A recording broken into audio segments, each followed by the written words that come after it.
మత్తయి సువార్త 7వ అధ్యాయం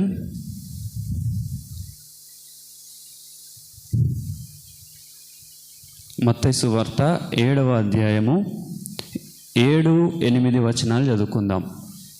మత్తయి సువార్త 7వ అధ్యాయము 7-8 వచనాలు. అడుగుడి మీకు ఇయ్యబడును, వెదుకుడి మీకు దొరుకును, తట్టుడి మీకు తీయబడును, అడుగు ప్రతివాడును పొందును, వెతుకువానికి దొరుకును, తట్టువానికి తీయబడును. హల్లెలూయా. యేసుక్రీస్తు ప్రభుల వారు ఇక్కడ 3 చెప్తా ఉన్నారు. ఆ 3 ఏమిటి? అడుగుడి, వెతుకుడి, తట్టుడి కదండి. అడుగుడి, వెతుకుడి, తట్టుడి అని 3 విషయాలను యేసు ప్రభు వారు చెప్తా ఉన్నారు. మనము అడుగుడి మీకు ఇయ్యబడును అనే వచనం చూసినప్పుడు మనం ఎప్పుడు అడుగుతామండి? అవసరం వచ్చినప్పుడు, మన దగ్గర లేనప్పుడు అడుగుతాం కదా. ఉదాహరణకు నా దగ్గర పెన్ను లేదనుకో, ఎవరినైనా అయ్యా పెన్ను ఇస్తావా అని అడుగుతా. ఆయన దయ తలిస్తే ఇస్తాడు, లేదంటే లేదు. ఆయన దగ్గర కూడా ఉండకపోవచ్చు, ఇవ్వకపోవచ్చు కొంతమంది కదా. హల్లెలూయా.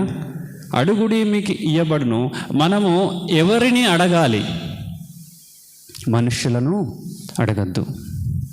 మరి ఎవరిని అడగాలి? దేవుడిని అడగాల. అడుగుడి మీకు ఇయ్యబడును. ఎవరిని అడగాల? ఏం అడగాలి, ఏం అడగద్దు. హల్లెలూయా. నన్ను కొద్ది సౌండ్ తగ్గిస్తావా తమన్?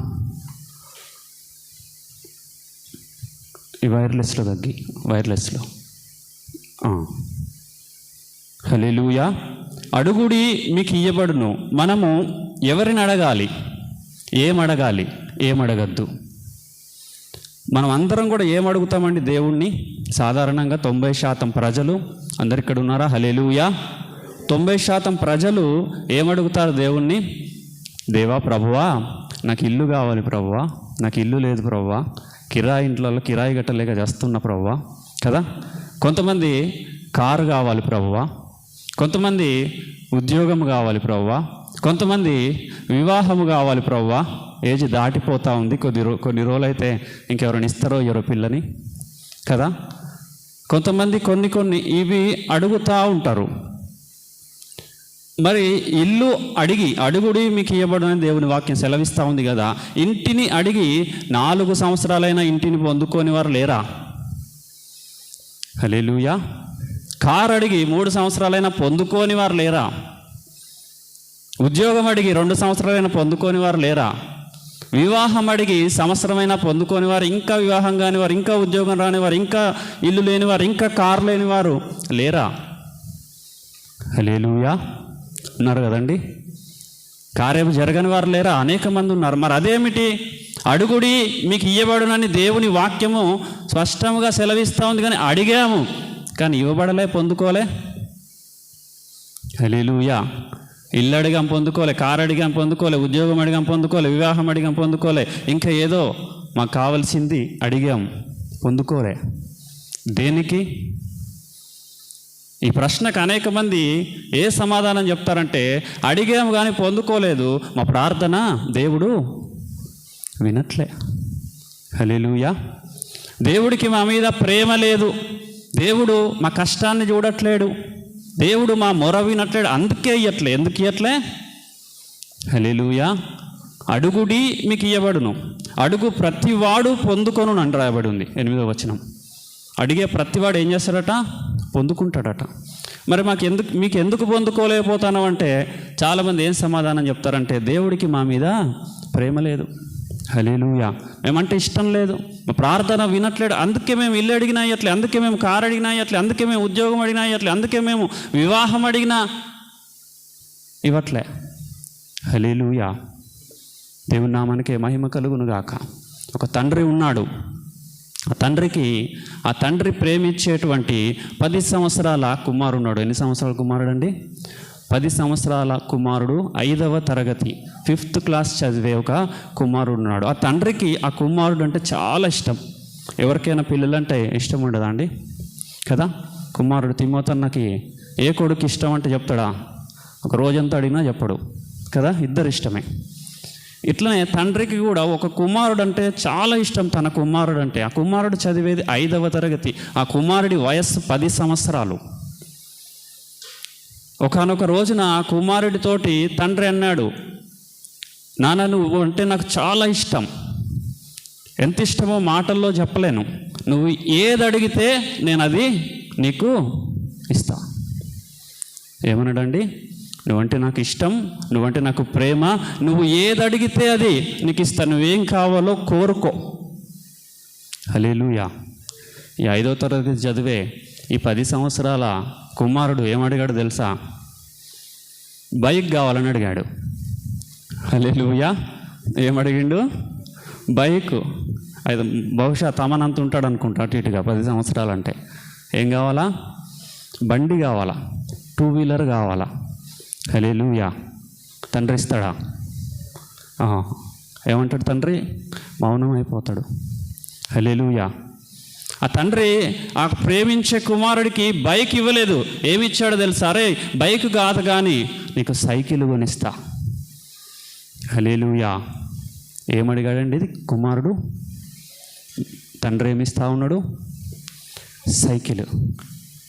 కుమారుడు బైక్ అడిగాడు, తండ్రి ఇయ్యట్లే, సైకిలే ఇస్తా ఉన్నాడు. అంటే కుమారుడు అంటే తండ్రికి ప్రేమ లేదా? ఇష్టం లేదా? బాధ్యత లేదా? ఉన్నది కదా. కానీ ఎందుకు ఇవ్వట్లే మరి బైకు? ఇష్టం ఉంటే ఇవ్వాలి కదా. మన ప్రార్థన కూడా అదే రకంగా ఉంటుంది కదా. నేనేదన్నా అడిగితే దేవుడు నాకు ఇవ్వాలి, లేదంటే నా మొర వినట్లేదేమో, నన్ను దేవుడు ప్రేమించట్లేదేమో, నా మాటలు నా ప్రార్థన దేవుని సన్నిధి చేరట్లేదేమో, ఎందుకు నాకు దేవుడు నేను అడిగింది ఇవ్వట్లే?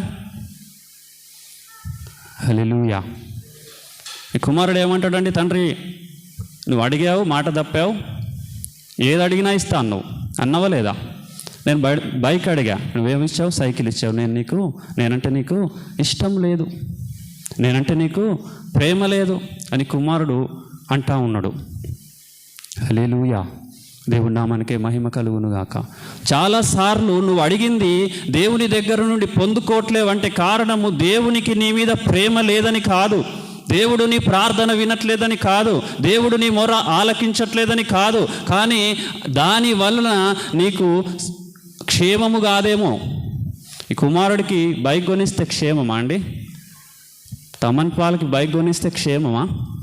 ప్రాణాలు అరచేతులు పెట్టుకొని చూడాల్సింది తల్లిదండ్రులు. ఎంతోమంది చిన్నపిల్లలు 10 సంవత్సరాలు, 11 సంవత్సరాలు, 12 సంవత్సరాల పిల్లలకు బండ్లు కొనిస్తే వారు తిరుగుతూ ఉన్నారు. హల్లెలూయా. మైనర్లకి బండ్లు ఇవ్వకండి, చట్ట ప్రకారం ఏందది? నేరము. 2019 నుండి ఒక కొత్త చట్టం పెట్టారు, 25 సంవత్సరాలట జైలు శిక్ష. హల్లెలూయా. దేవుని నామానికే మహిమ కలుగును గాక. 25 సంవత్సరాల 25,000 ఫైన్. 20,000 ఫైను. ఎవరికి? మరలా మైనర్ బాలుడికి 18 సంవత్సరాలకి లైసెన్స్ ఇయ్యరు, 25 సంవత్సరాలకి లైసెన్స్ ఇస్తారు. ఆ బండి రిజిస్ట్రేషన్ క్యాన్సిల్ చేస్తారట, ఆ బండి యజమాని లైసెన్స్ క్యాన్సిల్ చేస్తారట. కనుక మీరు ఎవరు కూడా చిన్నపిల్లలకి బండ్లు ఇవ్వకండి. మా వాడికి నడిపొస్తుందండి, ఏజ్ తక్కువే కానీ జ్ఞానం ఎక్కువ, ఒక్కసారి స్టార్ట్ అయిందంటే బండి ఆగదు. హల్లెలూయా. ఇవ్వబాకండి. ఈ కుమారుడికి తండ్రి ఇవ్వలేదండి, కారణం ఇష్టం లేక కాదు, కానీ సమయం ఇంకా రాలే. అది ఇస్తే క్షేమము కాదు. నువ్వు అడిగేది నీ దృష్టిలో అది దీవెన అయి ఉండవచ్చు, ఆశీర్వాదం అయి ఉండవచ్చు, కానీ దేవుని దృష్టిలో అది నీకు క్షేమము కాదేమో, ఇంకా సమయం ఉందేమో. ఆ సమయం వచ్చినప్పుడు దేవుడు తప్పకుండా నువ్వు అడిగింది ఇస్తాడు, నువ్వు పొందుకుంటావు. హల్లెలూయా. ఈ కుమారుడు కూడా 18 సంవత్సరాలు 20 సంవత్సరాలు దాటగానే కొనియడా తండ్రి? కొనిస్తాడు కదా. అప్పటిదాకా ఈ కుమారుడు ఆగాల, లేకపోతే ప్రమాదకరం. హల్లెలూయా.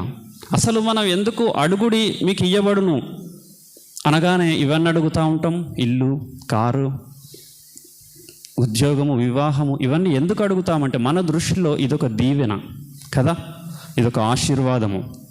కనుక మనము దేవుణ్ణి అడుగుతూ ఉంటాం, ఇవి కావాలి ప్రవ్వా, ఇవి కావాలి ప్రవ్వా అని. అసలు నీవు ఏమడగాల? హల్లెలూయా. ఇవి కాదు అడగాల, ఇవి కాదు అడిగేది. యాకోబు ఏమడిగాడండి దేవుణ్ణి? ప్రవ్వా ఇల్లు కావాలని అడిగాడా? హల్లెలూయా. ప్రభువా కారు కావాలని అడిగాడా? ప్రభువా ఇంకొకటి కావాలని అడిగాడు. ఏమడిగాడు? ప్రభువా నన్ను దీవించు. హల్లెలూయా. ప్రభువా నన్ను దీవించు, ప్రభువా నన్ను ఆశీర్వదించమని అడిగాడు యాకోబు. నీ దృష్టిలో దీవెన అంటే ఇవన్నేమో, కానీ దేవుని దృష్టిలో ఇవి కాకపోవచ్చు, ఇంతకు మించినవై ఉండవచ్చు. హల్లెలూయా. అడుగుడి మీకు ఇయ్యబడును. మనం ఎలా అడగాలంటే యాకోబు వలె అడగాల. ప్రభువా నన్ను దీవించమంటే ఆయన ఎలా దీవిస్తాడో నేను దీవిస్తాడు. నువ్వు దేవునికి సలహాలు ఇవ్వాల్సిన అవసరం లేదు. ఇలా దీవించు ప్రభువా, ఇల్లు ఇచ్చి దీవించు ప్రభువా, కారు ఇచ్చి దీవించు ప్రభువా, ఉద్యోగం ఇచ్చి దీవించు ప్రభువా. హల్లెలూయా. ఆయన వ్యాపారంలో నిన్ను దీవిస్తాడేమో. హల్లెలూయా. దేవుని నామానికే మహిమ కలుగును గాక. కనుక నువ్వు దేవుని దగ్గర నుండి అడిగి పొందుకోవాలంటే నువ్వు ఏమని ప్రార్థన చేయాలంటే, ఈ రోజు నుండి ప్రభువా నన్ను నీవు దీవించు. యాకోబు వలె ప్రభువా నన్ను నీవు ఆశీర్వదించు అంటే దేవుడు నీకు ఏది నిజమైన ఆశీర్వాదమో, ఏది నిజమైన దీవెననో నీ పరిస్థితిని బట్టి అది అనుగ్రహిస్తాడు. అప్పుడు అది నీకు దీవెన. నువ్వు అనుకునేది, నువ్వు అడిగేది దీవెన కాదు, నీ దృష్టిలో అయి ఉండవచ్చు. హల్లెలూయా. కనుక మనము దేవునిని ఏం అడగాలో నేర్చుకోవాలా. యాకోబు వలె. యాకోబు అడగగానే దేవుడు ఏం చేశాడంటే దీవించాడండి. హల్లెలూయా. ఎంత గొప్పగా దీవించాడో తెలుసా? యాకోబు 12 మంది కుమారులకు కనాను దేశం స్వాస్థ్యముగా ఇవ్వబడ్డది. ఎంత గొప్ప దీవెన! గట్టిగా చప్పట్లు కొడదాం ఒకసారి. ఒక ఇల్లు అడిగితే ఇస్తే ఏమయ్యేదండి? ఒక ఇల్లు ఉండేది యాకోబుకి. ఆ ఇల్లు 12 మందికి వస్తుందా?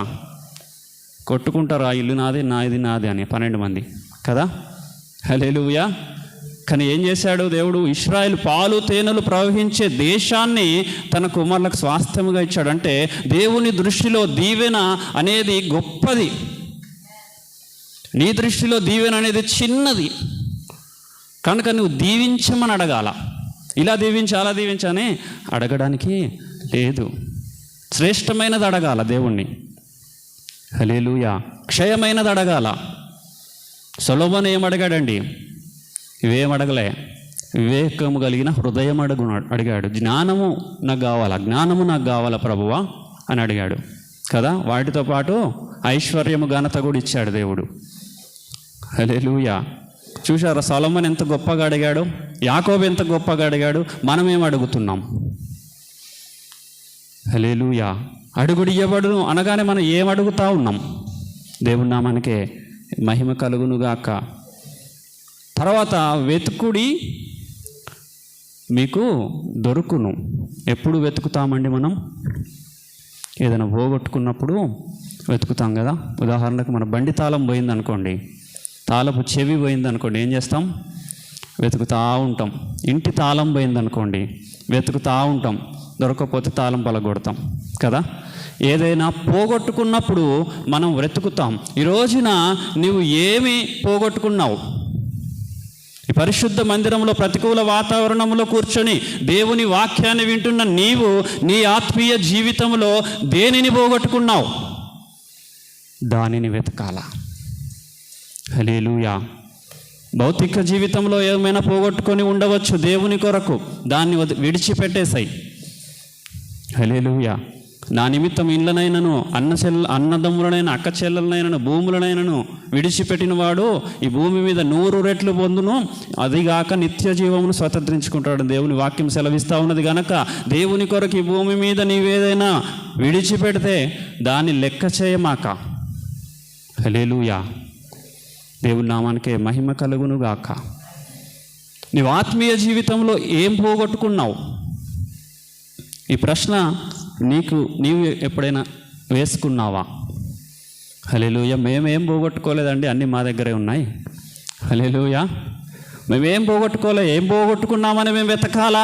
ఏమైనా పోగొట్టుకుంటే కదా వెతకడానికి. మా దగ్గర అన్నీ ఉన్నాయి.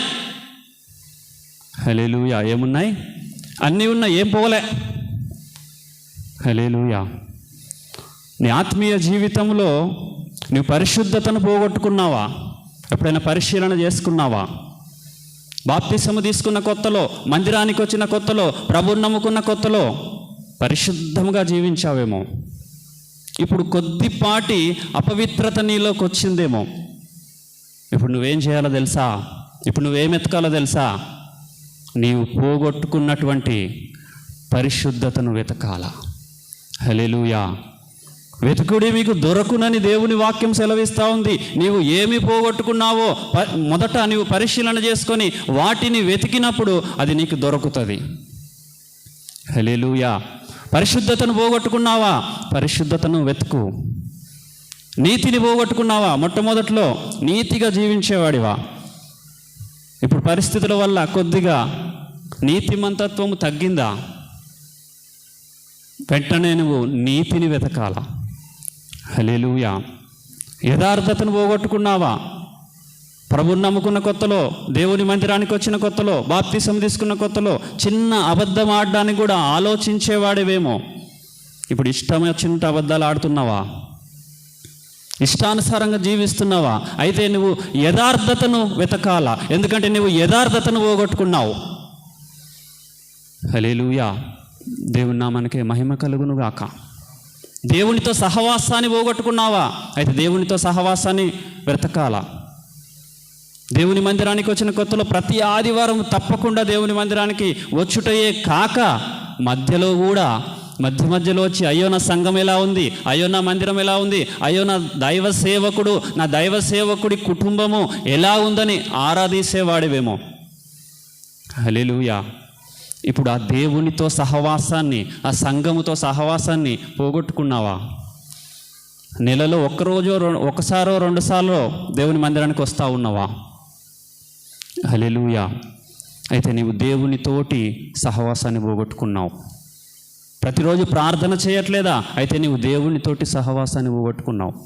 వాక్యాన్ని ధ్యానించట్లేదా, చదవట్లేదా? అయితే నీవు దేవునితోటి సహవాసాన్ని పోగొట్టుకున్నావు. నీవు అర్జెంటుగా దేనిని వెతకాలో తెలుసా? దేవుడు దేనిని వెతకమంటున్నాడో తెలుసా? నీవు పోగొట్టుకున్న దాన్ని వెతకాల. పరిశుద్ధతను పోగొట్టుకుంటే పరిశుద్ధతను వెతకాల, నీతిని పోగొట్టుకుంటే నీతిని వెతకాల, యథార్థతను పోగొట్టుకుంటే యథార్థతను వెతకాల, దేవునితోటి సహవాసాన్ని పోగొట్టుకుంటే దేవునితో సహవాసాన్ని నీవు వెతికితే ఖచ్చితంగా అది నీకు దొరుకుతుంది. హల్లెలూయా. ముందుగా ప్రియ సహోదరుడా, సహోదరి, నీవు ఏమి పోగొట్టుకున్నావో వెతకాల, తెలుసుకోవాలి ఫస్ట్గా.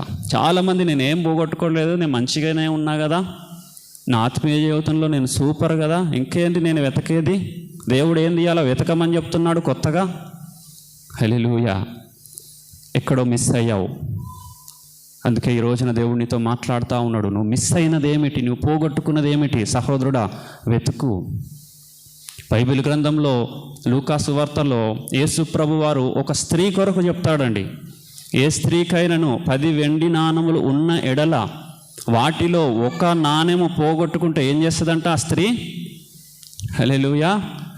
దీపము వెలిగించి ఇంటిని ఊడ్చి అది దొరకు వరకు ఏం చేస్తుందట? జాగ్రత్తగా వెతకదా. హల్లెలూయా. 10 నాణాలు ఉన్నాయి, పోతే పోయిందిలే, ఒక నాణెం 9 మిగిలాయి అనుకోదండి. ఏమంటదట? ఒకటే నాణెం కదా. మనకు ఒక 10,000 ఉన్నాయనుకోండి, ఒక 100 రూపాయలు పోతే పోలీస్ కంప్లైంట్ ఇస్తామా? ఇయ్యం కదా, పోతే పోని అనుకుంటాం. ఇక్కడ ఈ స్త్రీకి 10 నాణ్యాలు ఉన్నాయట. ఎన్ని నాణ్యాలు పోయినాయి? ఒక్కటే నాణ్యం. మరి వదిలిపెట్టచ్చు కదా, 9 ఉన్నాయి కదా. హల్లెలూయా. విడిచిపెట్టిందా? పోతే పోని అనుకుందా? ఏం చేస్తుందట? దీపము వెలిగించి ఇంటినంతా ఊడ్చి అది దొరికేదాకా వెతుకుతుందట. అది దొరికినప్పుడు సంతోషిస్తుందట. లూకా సువార్త 15వ అధ్యాయంలో స్పష్టంగా యేసు ప్రభు వారు చెప్పిన మాటలు ఇవి. హల్లెలూయా. దేవుని నామానికి మహిమ కలుగును గాక. పరిశుద్ధత పోతే పోనీలే, నీతి పోతే పోనీలే, ఆ ఒక్కటేగా పరలోక రాజ్యానికి నేను వెళ్ళిపోతా, ఆ ఒక్కటి లేకపోతే ఏం కాదులే అనుకోబాక. యథార్థత లేకపోతే ఏం కాదులే అనుకోబాక. దేవునితో సహవాసం లేకపోతే ఏం కాదులే అనుకోబాక. ప్రార్థన చేయకపోతే ఏం కాదులే అనుకోబాక. వాక్యం చదవకపోతే ఏం కాదులే అనుకోబాక. ఈ స్త్రీ ఏ రకముగా అయితే దీపము వెలిగించి ఇంటిని ఊడ్చి జాగ్రత్తగా వెతికిందో దొరికే వరకు నీవు ఏమి పోగొట్టుకున్నావో కనుక్కొని దాన్ని జాగ్రత్తగా వెతకాలా, లేకపోతే నీవు పరలోక రాజ్యంలో ప్రవేశించలేవు. హల్లెలూయా. స్త్రీ ఏం చేసిందంటే దీపము వెలిగించిందట. నువ్వు కూడా దీపము వెలిగించాలి. దీపం అనగా వెలుగు, వెలుగనగా యేసు ప్రభు. నేను ఈ లోకమునకు వెలుగై ఉన్నానని చెప్పాడు ప్రభు, చెప్పలేదా? హల్లెలూయా. యేసుక్రీస్తు నామంలో ఎతకాలను. దీపము వెలిగించి అనగా యేసుక్రీస్తు నామంలో. స్త్రీ దీపం వెలిగించి వెతికినట్టుగా ఇంటిని ఊడ్చి నీ హృదయాన్ని ఊడవాలా. హల్లెలూయా. ఈ హృదయంలో ఉన్న అపవిత్రతంగా ఊడ్చిపడేయాలా. అబద్ధాలు ఉన్నాయా? ఊడ్చిపడేయాలి. స్త్రీ ఊడ్చినట్టు. అవినీతి ఉందా? ఊడ్చిపడేయాలా. దేవునితో సహవాసము లేకుండా ఇతర పనికిరాని లోక స్నేహం ఉందా? ఊడ్చిపడేయాలా. ఈ స్త్రీ ఊడ్చినట్టు దీపము వెలిగించి, అప్పుడు నీవు పొందుకుంటావు నీ పోగొట్టుకున్నది, లేకపోతే నువ్వు పొందుకోవు. హల్లెలూయా. దేవుడి నామానికే మహిమ కలుగును గాక. నా దగ్గర అన్నీ ఉన్నాయి, నేనేం పోగొట్టుకోలే అంటారు చాలామంది. నీ దగ్గర ఒకటి లేదంటా ఉన్నాడు దేవుడు. అది ఏమిటి? దానిని వెతకాల. హల్లెలూయా. పరిశీలన చేసుకోవాలా. దీపాన్ని వెలిగియాలా. ఇంటిని ఊడవాలా. జాగ్రత్తగా వెతకాల. అది దొరికే వరకు. ఈ స్త్రీ వలె దొరికినప్పుడు ఏం చేసిందట? ఈ స్త్రీ సంతోషించిందట. సంతోషము కలిగింది. వెతికిన పోగొట్టుకున్నది దొరకగానే ఈ స్త్రీకి సంతోషము కలిగింది. నీ జీవితంలో కూడా నీవు ఏదైతే ఆత్మీయ జీవితంలో పోగొట్టుకున్నావో దానిని వెతికి నీవు పొందుకున్నప్పుడు నీ జీవితం సంతోషంతో నింపబడ్డది, స్త్రీ జీవితము వలె. హల్లెలూయా. అప్పటిదాకా సంతోషం ఉండదు నీకు. ఉన్నది తాత్కాలికమైన సంతోషమే. ఒకరోజు నవ్వుతే 10 రోజులు విచారం. హల్లెలూయా. 2 రోజులు నవ్వుతే 20 రోజులు విచారం, సంతోషం ఉండదు.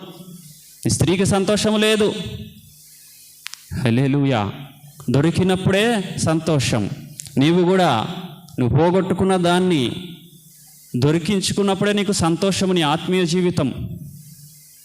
హల్లెలూయా. దేవుని నామానికే మహిమ కలుగునుగాక. తర్వాత ఏమన్నాడండి? 3 మాటల్లో 2 మాటలు అయిపోయి మరొక మాట, తట్టుడి మీకు తీయబడును.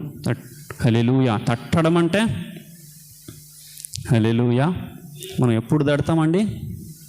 తట్టడం అంటే ఇలా డోర్ కొట్టడం. ఎప్పుడు డోర్ కొడతాం? తలుపు మూసి ఉన్నప్పుడు తలుపు కొడతాం. తలుపు తెరిచినా తలుపు కొడతామా? హల్లెలూయా. తట్టుడి మీకు తెరవబడును అంటే ఎక్కడైతే తలుపు వేసి ఉందో అక్కడ తడతాం. మనం దేనిని తట్టాలా? హల్లెలూయా. దేవుని నామానికే మహిమ కలుగును గాక. నీవు నీ ఆత్మీయ జీవితంలో దేనిని తట్టాలా? నువ్వు పోగొట్టుకున్నటువంటి పరిశుద్ధతను, నీతిని, యథార్థతను, దేవునితో సహవాసాన్ని పొందుకొని పరలోక రాజ్యపు తలుపును నీవు తట్టాలా. అప్పుడే నీకు ఆ తలుపు తీయబడుతుంది. లేకపోతే ఆ తలుపు తీయబడదండి. అంత ఈజీ కాదు పరలోక రాజ్యం తలుపు తీయబడడం అంటే. నువ్వు అనుకున్నంత, నేను అనుకున్నంత ఈజీ కాదు పరలోకపు రాజ్యపు తలుపు తీయడం. మీ ఇంటికి ఎవరన్నా అర్ధరాత్రి 1 వచ్చారనుకోండి, తలుపు కొట్టారు, తీస్తారా? సత్యమ్మ తల్లి తీస్తుందా? నవ్వుతా ఉన్నది. హల్లెలూయా.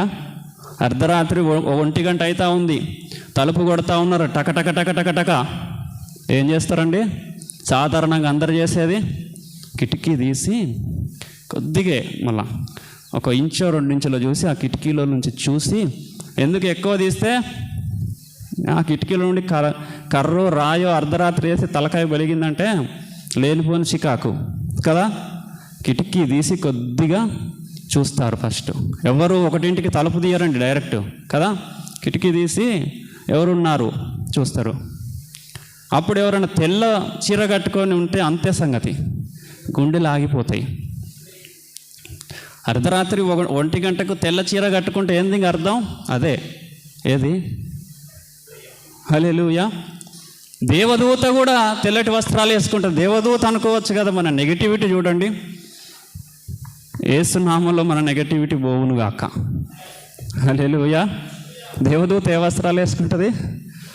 తెల్లని వస్త్రాలు వేసుకుంటుంది కదా. మరి వచ్చింది నా ఇంటికి దేవదూత వచ్చిందేమో అనుకోవచ్చుగా. అనుకోరండి. ఎందుకంటే ఈ భూమి మీద 99% నెగిటివ్గానే ఆలోచించేవారు ఉంటారు. హల్లెలూయా. ఇదిగో పలానా చెప్పిండు అంటే కథం నెగిటివిటీ. ఆయన చెప్పడు కానీ ఆయన నెగిటివ్ అయిపోతాడు. కదా. హల్లెలూయా. ఈ 90% గొడవలు అయ్యేది దాని కొరకే. ఎవరో ఏదో చెప్పారు, వాళ్ళకి వీళ్ళు చెప్పారు, వీళ్ళకి వాళ్ళు చెప్పారు. ఆయన ఒకటి చెప్తే ఇక్కడికి 100 అయిపోతుంది వచ్చేవరకు. హల్లెలూయా. ఎవరైనా అర్ధరాత్రి 1 గంటకు తలుపు కొడితే తీస్తే ఒకవేళ తెల్ల చీర కట్టుకుంటే కథమే. వెంటనే ఏం చేస్తాం? పాదాలు చూస్తాం, వెనకకున్నాయా ముందుకున్నాయా. హల్లెలూయా కదండి. లేదంటే ఒక పురుషుడు ఉన్నాడు, మంచి మీసాలు ఉండి గట్టిగా ఉన్నాడు, ఏమనుకుంటాం? అమ్మ దొంగే, ఏదో పోలీస్ స్టేషన్ నుంచి వచ్చాడు, తలుపు తీయద్దు. తీస్తామా తలుపు? హల్లెలూయా. తలుపు తీయం. ఎందుకు? అర్ధరాత్రి 1 గంటకు తలుపు కొడితే తీయమంటే ఆ యొక్క దొంగకి, ఆ యొక్క వ్యక్తికి, వచ్చిన వ్యక్తికి మనకు సంబంధం లేదు. తను మన ఇంటిలోనికి ప్రవేశించడానికి అర్హుడు కాదు. హల్లెలూయా. అర్హత లేదు. నీవు కూడా పరలోక రాజ్యపు తలుపు కొట్టినప్పుడు ఆ తలుపు నీకు తీయబడాలంటే నీకు అర్హత కావాలా. హల్లెలూయా. పరిశుద్ధత అనే అర్హత, నీతి అనే అర్హత, యథార్థత అనే అర్హత, దేవునితో సహవాసం అనే అర్హత, వాక్యానుసారంగా జీవించడం అనే అర్హత ఉన్నప్పుడే నీకు తలుపు తీస్తాడు దేవుడు. లేదంటే పరలోక రాజ్యం నుంచి యేసుప్రభు కిటికీ తీసి చూసి ఏమంటాడండి? నేను మిమ్మును ఎన్నడను ఎరుగను, అక్రమము చేయువార్లారా నా యొద్ద నుండి పొండి. మత్తయి సువార్త 7:23. నేను చెప్పే మాటలు కాదు. హల్లెలూయా. యేసుప్రభు చెప్పిన మాటలు. అక్రమం చేయువార్లారా నేను మిమ్మల్ని ఎన్నడెరగా, ఎప్పుడు చూడలే, మిమ్మల్ని పరిశుద్ధంగా ఎప్పుడు చూడలే, నీతిగా చూడలే, యథార్థంగా చూడలే, నాతోటి సహవాసము చేసిన స్థితిగతులు చూడలే, నేను మిమ్మను ఎరగను, మీరు అక్రమము చేయువారు, మీకు ఎంట్రీ లేదు. హల్లెలూయా. మీకు ఎంట్రీ లేదు, గేట్ క్లోజ్ అయిపోయింది. దేవుని నామానికే మహిమ కలుగును గాక. పరలోక రాజ్యంలో చేరాలంటే నీకు ఎంట్రీ పాస్ అవసరం, టికెట్ అవసరం. హల్లెలూయా. దేవుని నామానికే మహిమ కలుగును గాక. శాస్త్రుల నీతి కంటే, పరిసయ్యుల నీతి కంటే నీ నీతి అధికము కాని ఎడల నీవు పరలోక రాజ్యంలో ప్రవేశించవని దేవుని వాక్యము స్పష్టంగా సెలవిస్తూ ఉన్నది. మత్తయి సువార్త 5:20. ఎవరి నీతి కంటే? శాస్త్రుల నీతి కంటే, పరిసయ్యుల నీతి కంటే అధికము కాని ఎడల ప్రవేశించవట. ప్రభువా ప్రభువా అని నన్ను పిలుచు ప్రతివాడు పరలోక రాజ్యంలో ప్రవేశించడు. నా తండ్రి చిత్త ప్రకారం చేయువాడు మాత్రమే పరలోక రాజ్యంలోనికి ప్రవేశిస్తాడు. హల్లెలూయా. బైబిల్ గ్రంథంలో చూసినప్పుడు 5 బుద్ధి లేని కన్యకలు ఉంటారండి. ఏం లేని కన్యకలు? బుద్ధి లేని కన్యకలు. నేను అనట్లేదండి, బైబిల్లో రాయబడి ఉంది కదా. 10 మందిలో 10 మంది బుద్ధి 10 మందిలో 5 బుద్ధి ఉన్నవారు, 5 బుద్ధి లేని కన్యకలు. వాళ్ళు ఏం చేశారు? పెళ్లి కుమారుడు వచ్చినప్పుడు లోపలికి వెళ్ళిపోయాడు పెళ్లి కుమారుడు, బుద్ధి కలిగిన 5 వెళ్ళిపోయారు. తర్వాత ఏం చేశారు? తలుపు తడుతూ ఉన్నారు. పెళ్లి కుమారుడు తలుపు తీశాడా? హల్లెలూయా. తీయలే. ఎందుకు తీయలే? ఈ బుద్ధి లేని 5 కన్యకులకు సిద్ధపాటు లేదు. పెళ్లి కుమారుడిని ఎదుర్కోవాలని సిద్ధపాటు లేదు. దివిటీలు తెచ్చుకున్నారు, బుద్ధి కలిగిన వారు తెచ్చుకున్నారు, బుద్ధి లేని వారు తెచ్చుకున్నారు. సిద్ధలో నూనె మాత్రము బుద్ధి కలిగిన వారే తెచ్చుకున్నారు. బుద్ధి లేని కన్యకలు సిద్ధలలో నూనె తీసుకురాలే, ఒక్క దివిటీలు మాత్రమే తీసుకొచ్చారు. నూనె అనగా అభిషేకం లేదు. హల్లెలూయా. పెళ్లి కుమారుడు అనగా యేసు ప్రభు, పెళ్లి పరలోకములో. హల్లెలూయా. దీపాలు ఆరిపోతూ ఉన్నాయి, నూనె అడిగారు, మేము ఇయ్యమన్నారు. వీరు వెళ్ళి అమ్మవారి దగ్గర పోయి కొనుక్కోండి అనగానే వీరు కొనుక్కునే లోపే పెళ్లి కుమారుడు లోపలికి వెళ్ళడము, తలుపు వేయబడము జరిగింది. హల్లెలూయా. అదే సిద్ధపాటు ఉంటే ఈ 5 పాటు వీరు కూడా లోపలికి వెళ్ళిపోయేవారు. హల్లెలూయా. తర్వాత ఎంత తలుపు కొట్టినా తీయబడట్లే, ఈ సిద్ధపాటు లేకపోవడం వలన. నీవు కూడా పరలోక రాజ్యంలో చేర్చబడాలంటే నీకు సిద్ధపాటు అవసరం. ఆ తలుపు తీయబడాలంటే నీకు కొన్ని క్వాలిఫికేషన్స్ ఉండాలా. ఇక్కడ ఇష్టానుసారంగా జీవించి అక్కడికి పోయి కాలింగ్ బెల్ నొక్కగానే పక్కన డోర్ తీయరండి. హల్లెలూయా. మన బంధువుల ఇంటికి పోగానే కాలింగ్ బెల్స్ వచ్చాయి. ఇప్పుడు కాలింగ్ బెల్ కొట్టగానే తలుపు తీసి లోపలికి ఆహ్వానించి సోఫా మీద కూర్చోబెట్టి నీళ్ళు ఇచ్చి 1 గంట అయిన తర్వాత భోజనం పెట్టి, హల్లెలూయా, అట్లా ఉండదు. హల్లెలూయా. అర్హత లేనిది పరలోక రాజ్యంలో చేరలేవు. ఈ రోజున యేసుక్రీస్తు ప్రభుల వారు శ్రేష్టమైన 3 మాటలు ఈ రోజున నీతో చెప్తా ఉన్నారు. అడుగుడి మీకు ఇయ్యబడును, వెతుకుడి మీకు దొరుకును, తట్టుడి మీకు తెరవబడును. హల్లెలూయా. ఏం అడగాలో తెలియాలి, ఏం వెతకాలో తెలియాలి, దేనిని తట్టాలి, దేనితోటి తట్టాలి, అవి తెలిసినప్పుడే నీకు పరలోక రాజ్యపు తలుపులు తీయబడతాయి, లేకపోతే తీయబడవు. హల్లెలూయా. కనుక మనమందరము అడుగుడి మీకు ఇయ్యబడునంటే ఎవరిని అడగాలి తెలుసుకునే వారి వలె ఉందుముగాక. మన దేవుడిని మాత్రమే మనము అడిగే వారి వలె ఉందుముగాక. ఏమి అడగాలో తెలుసుకునే వారి వలె ఉందుముగాక. ప్రభువా నన్ను దీవించు అని యాకోబు అడిగినట్టు అడిగేవారి వలె మనం ఉందుముగాక. సొలొమోను జ్ఞానం అడిగినట్టు శ్రేష్టమైనది అడిగేవారి వలె మనం ఉందుముగాక.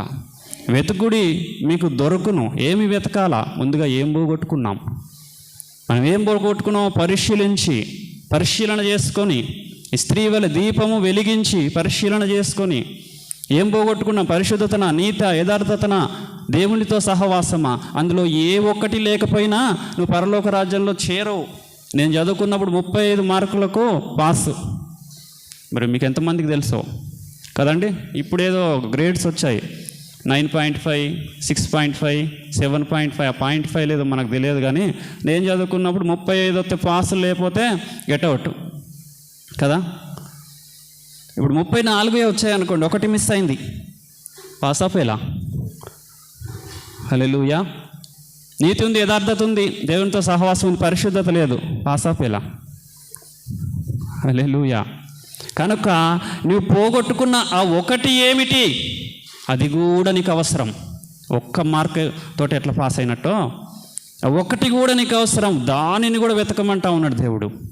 దీపము వెలిగించి వెతకమంటా ఉన్నాడు. ఇంటిని ఊడ్చి జాగ్రత్తగా వెతకాలట. అది దొరికినాక సంతోషపడు అంటా ఉన్నాడు. కనుక మనం ఆ రీతిగా వెతికే వారి వలె ఉందుముగాక. వీటన్నిటినీ కలిగి పరలోక రాజ్యపు తలుపును తట్టి అందులోనికి మనం వెళ్ళేవారి వలె ఉందుముగాక. దేవుడి వాక్యము దీవించునుగాక.